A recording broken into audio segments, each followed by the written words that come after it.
Baik, assalamualaikum warahmatullahi wabarakatuh, saudara sekalian. Saat ini kita kembali pada sesi ini kita akan membahas representasi pengetahuan yang tidak kalah menariknya, tidak kalah handalnya dengan representasi pengetahuan yang lain, yaitu representasi skrip. Dan ini merupakan representasi pengetahuan terakhir yang bisa saya jelaskan. Di samping nanti setelah ini tantangannya Anda harus bisa membuat representasi pengetahuan dari yang sudah saya jelaskan.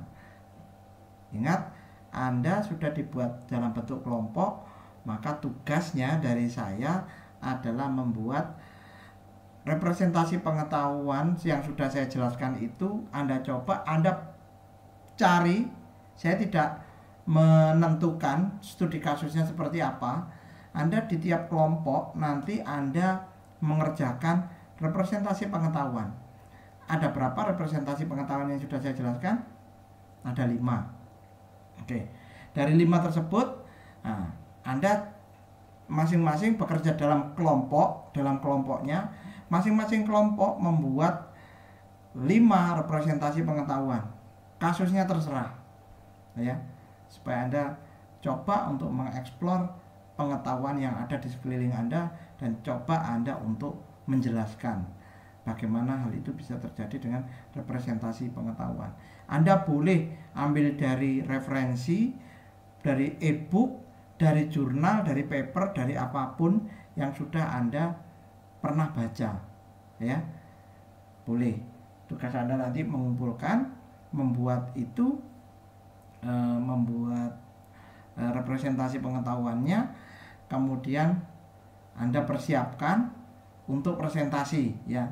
Nanti kita akan lihat pada pertemuan yang akan datang mungkin, ya, kita boleh untuk membuka untuk mempresentasikan apa yang sudah Anda kerjakan, seperti itu. Oke, kita lanjut sekarang ke representasi pengetahuan terakhir, yaitu skrip.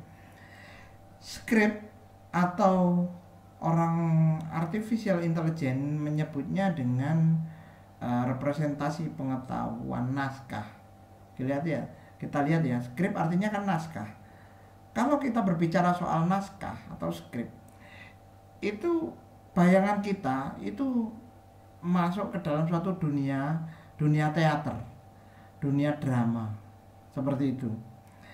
Karena drama tidak akan berjalan dengan baik ketika tidak ada skripnya, tidak ada naskahnya. Drama itu akan ngawur kalau tidak ada skripnya, tidak ada skenario-nya, seperti itu. Maka skrip, representasi pengetahuan skrip adalah yang disebut dengan bahasa Indonesianya adalah representasi pengetahuan naskah. Ini tidak jauh beda dengan yang digambarkan dengan sebuah drama itu tadi, sebuah pertunjukan drama atau sebuah pertunjukan teater.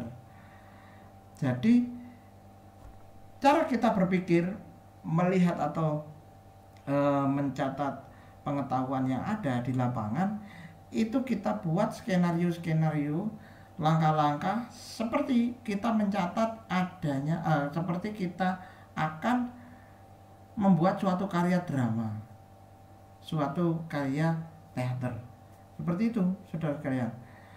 Nah, ini menjadi sangat menarik ketika kita mengembangkan suatu sistem, ya, suatu sistem atau aplikasi di mana kita di lapangan itu kita ditunjukkan pada suatu kejadian yang banyak seperti itu, yang banyak terjadi, kemudian terjadi transaksi yang cepat, begitu, ya.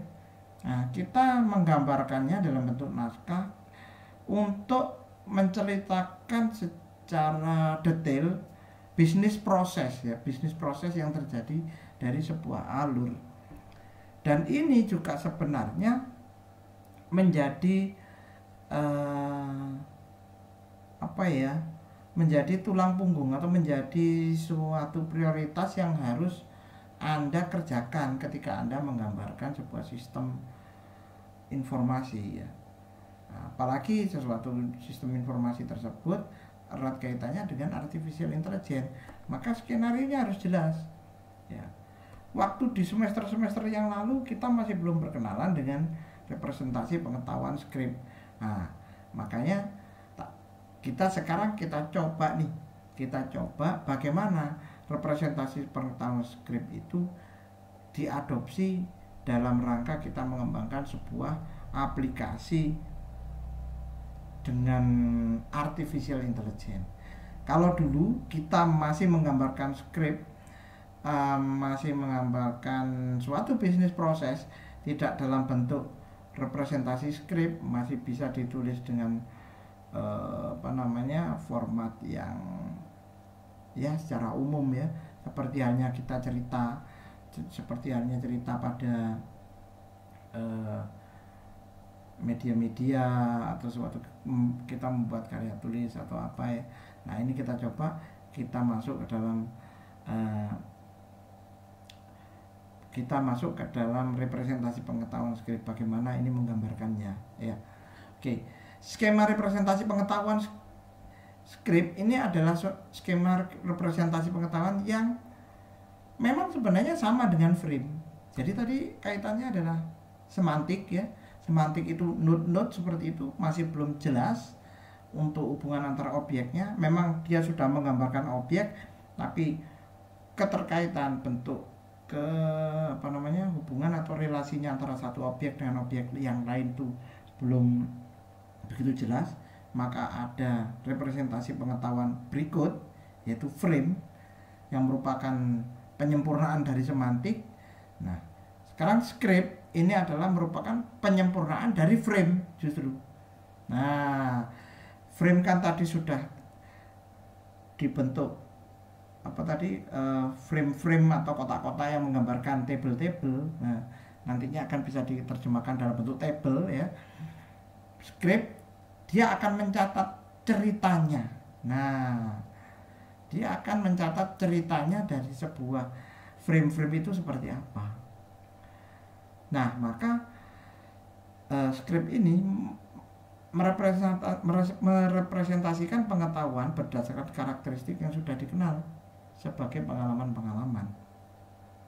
Bedanya, frame hanya menggambarkan objek, sedangkan script menggambarkan urutan peristiwa.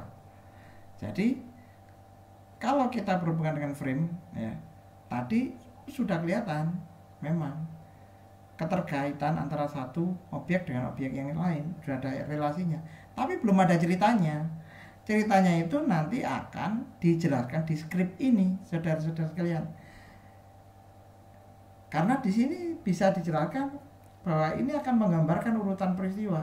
Otomatis karena menggambarkan urutan peristiwa pasti ada ceritanya, begitu. Oke. Dalam menggambarkan urutan peristiwa, skrip menggunakan slot yang berisi informasi tentang orang, objek, dan tindakan yang terjadi dalam suatu peristiwa. Nah, kita lihat nih berikutnya. Oke. Elemen script bisa meliputi kondisi input, yaitu kondisi yang harus dipenuhi sehingga terjadi atau berlaku suatu peristiwa dalam script. Terus ada track, ya. Track yaitu variasi yang mungkin terjadi dalam suatu script. Prop berisi objek-objek pendukung yang digunakan selama peristiwa tersebut terjadi. Dengan role yaitu peran yang dimainkan oleh seseorang dalam peristiwa. Scene yaitu adegan yang dimainkan menjadi bagian dari suatu peristiwa. Hasil yaitu kondisi yang ada setelah urutan peristiwa dalam skrip terjadi. Elemennya harus ada ini. Jadi nanti setiap kejadian, setiap adegan lah, bisa dikatakan adegan ya, ini di breakdown menjadi 1, 2, 3, 4, 5, 6 elemen ini. Jadi kalau elemen ini sudah terjawab, otomatis ceritanya sudah ada dari sebuah sistem yang Anda buat tersebut. Oke, kita lihat nih contohnya. Misalkan contohnya jalur atau tracknya adalah kasusnya. Kasusnya adalah ujian tertulis untuk mata kuliah kecerdasan buatan. Role-nya, perannya atau pemerannya Ini ada mahasiswa dan ada pengawas, ya. Ada mahasiswa, ada pengawas. Kemudian properti, prop itu properti ya saudara-saudara. Properti itu pendukungnya. Itu ada lembar soal, ada lembar jawaban, ada absen, pena atau pulpen ya, dan lain-lain. Ini kita asumsikan ujiannya adalah ujian luring ya, tidak daring ya. Ini yang apa namanya mainstream lah, yang biasa. Kemudian kondisi input, yaitu mahasiswa terdaftar untuk mengikuti ujian. Jadi ini. Nah, baru sekarang kita pecah menjadi adegan-adegan.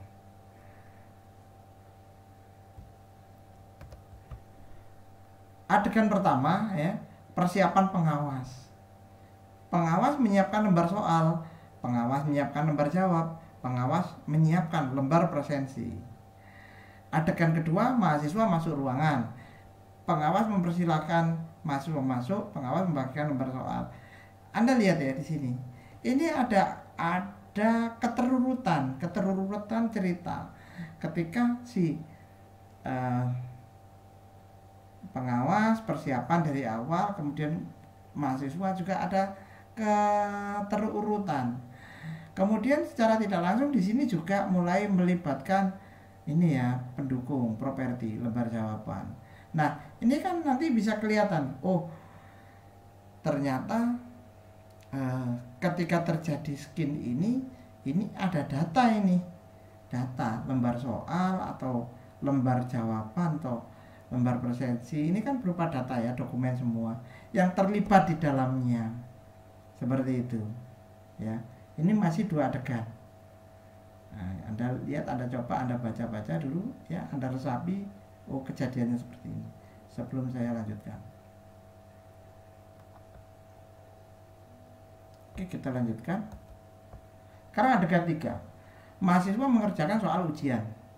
Mahasiswa menuliskan identitas di lembar jawaban. Kemudian mahasiswa mendatangi lembar jawab, menandatangani, sorry. Ini bukan mendatangi ya, menandatangani. Oh iya, ini juga ada salah ketik di sini ya. Mahasiswa menandatangani ya, ini salah ketik. Menandatangani lembar jawab. Kemudian mahasiswa mengerjakan soal. Mahasiswa mengecek jawaban. Nah, ini semua adegan 3 dan 4. Ini adalah menggambarkan pelaksanaan ketika ujian berlangsung sampai selesai. Nah, masih sama dengan yang tadi penjelasannya. Ini akan merupakan satu rangkaian cerita seperti itu. Dan ketika rangkaian cerita itu berjalan ya, tentunya ada dokumen atau data yang terlibat di dalamnya. Dan itu sudah dibuat dalam bentuk frame yang tadi. Oke, adegan terakhir yaitu mahasiswa mengemasi lembar jawaban. Kemudian pengawas merutkan lembar jawaban, pengawas mengecek lembar jawaban dan mengecek absen. Pengawas meninggalkan ruangan, berarti selesai ya. Hasilnya mahasiswa merasa senang dan lega karena mahasiswa hasilnya ada 2. Mahasiswa merasa senang dan lega, dan mahasiswa merasa kecewa, sama dengan kita. Kalau ujiannya sukses, bisa mengerjakan semua kan lega ya.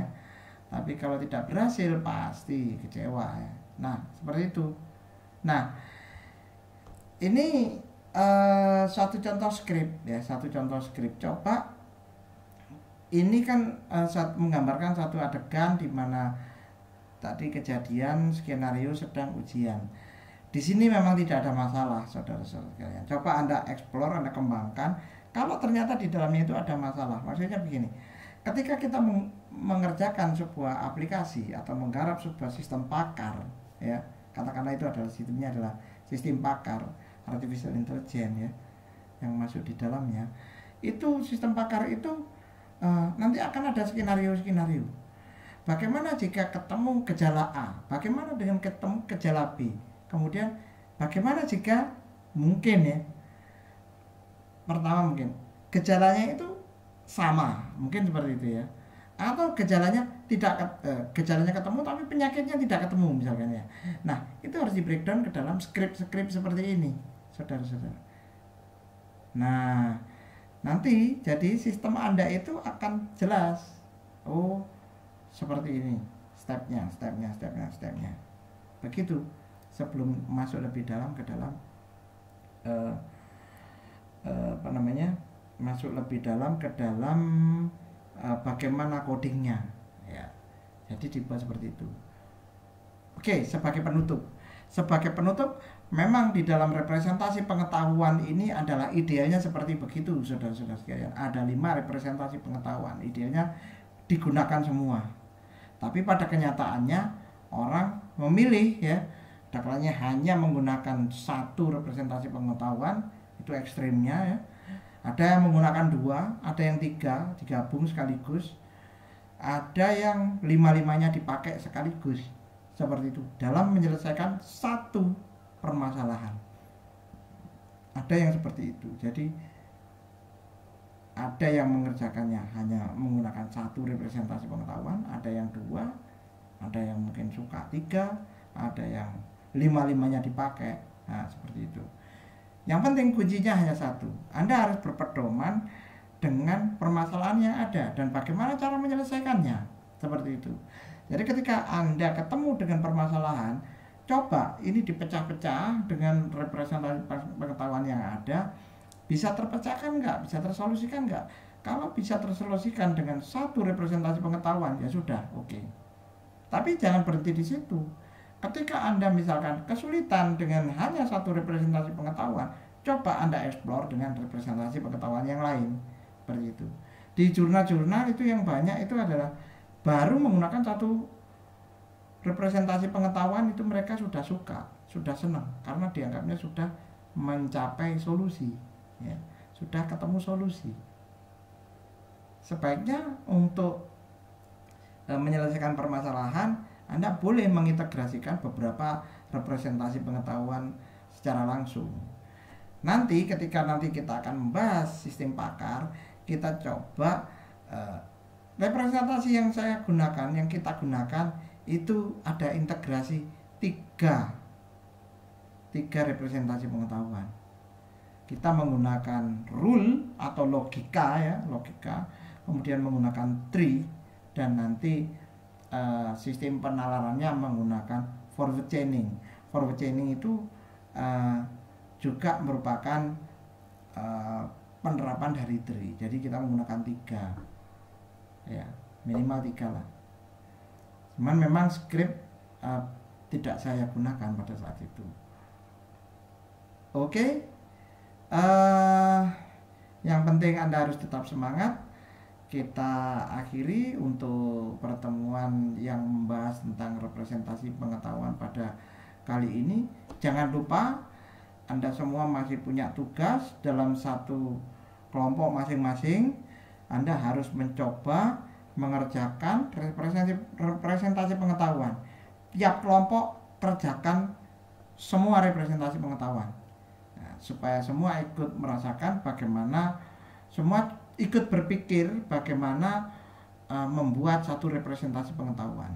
Memang sebenarnya menurut teorinya sederhana, tapi ternyata aplikasinya, penerapannya tidak sesederhana apa yang kita bayangkan. Tapi bagaimanapun Anda harus pernah mencoba untuk membuat representasi pengetahuan. Karena apa? Kita ingat lagi di depan tadi, dalam rangka kita membuat atau membangun suatu sistem cerdas, intelligent system, kita ingat konsep dasarnya adalah input, proses, output, yang di dalamnya proses itu adalah basis pengetahuan.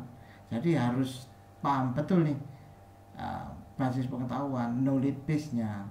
Harus paham betul representasi pengetahuan, bagaimana Anda merepresentasikannya. Itu intinya. Ini mohon maaf, ini kakak-kakak yang lain, kakak-kakak tingkat ini juga sering gagal di sini ketika menggambarkan basis pengetahuan, sehingga mereka langsung masuk ke dalam metode. Sebenarnya tidak harus langsung masuk ke dalam metode, tapi yang penting kuasai dulu basis pengetahuannya, bagaimana representasi pengetahuannya, seperti itu. Kembali. Jadi oke. Kembali Anda harus coba mengeksplor masing-masing representasi pengetahuan. Oke, seperti itu. Terima kasih, kita akhiri pertemuan pada kali ini. Marilah kita akhiri dengan membaca bacaan hamdalah bersama-sama. Kemudian akan kita sambung pada pertemuan yang akan datang. Baik, marilah kita baca hamdalah bersama-sama. Alhamdulillahirabbil alamin. Assalamualaikum warahmatullahi wabarakatuh.